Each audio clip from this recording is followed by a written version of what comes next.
ভাত বসিয়ে দিয়েছি আর এদিকে দেখো সোয়াবিনের প্যান্ট আজকে রান্না করবো। দারুণ খেতে লেগেছে জানো এক ভেজে।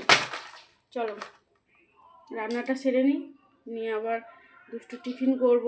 লুচি করার ইচ্ছা আছে, বলছে লুচি খাবো। এবার সোয়াবিনের তরকারি থাকলে আলু দিয়ে দিলাম আর দুটো লুচি ব্যাস হয়ে গেল।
তো এদিকে সমস্ত কাজ গুছিয়ে নিয়েছি, কিন্তু মেন কাজ আমার পুজো দেওয়া হলো না। তো তারপরে দেখো এসে স্কুলে বসে আছি।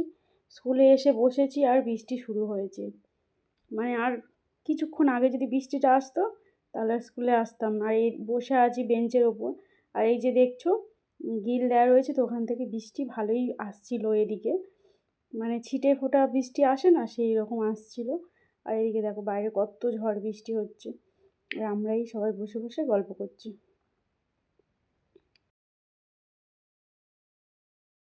ভিজেই গিয়েছিলাম। তারপরে দেখো স্কুল ছুটি হয়ে গেছে। এখন দুষ্টুকে আমি দিয়েছিলাম চুপা চুপস।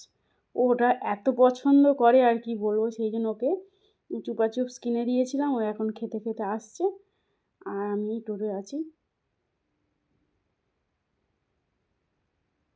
তারপরে বাড়িতে চলে আসলাম, এসে দুষ্টু এখন বই পড়ছে। ওর দিদিভাই ওকে বই পড়াচ্ছে। আর ওদেরকে পড়াতে দিয়ে মানে পড়তে দিয়ে আমি চলে আসলাম রান্নাঘরে। মানে শ্রেয়াকে বলেছি বনুকে একটু পড়া, আমি আজকের রাত্রিরে লুচি বানাবো। আজকে রাত্রিরে যে লুচিটা বানাবো না, সেটা কিন্তু ঘি দিয়ে বানাবো। এই যে দেখছো ঘিটা এত সুন্দর হয়েছে না, কি বলবো, কি দারুণ সেন্ট। মানে ঘিয়ের গন্ধ শুনি, মানে গন্ধটাই আর কি মন ভরে যায়, এত সুন্দর লাগে। আমরা ঘি খাই বলে তাই, কিন্তু যারা ঘি পছন্দ করে না তাদের অতটাও ভালো লাগে না। এই দেখতে পাচ্ছ ঘিয়ের মধ্যে লুচি ভাজছি, দারুণ টেস্ট হয় ঘিয়ে লুচি ভেজে খেলে।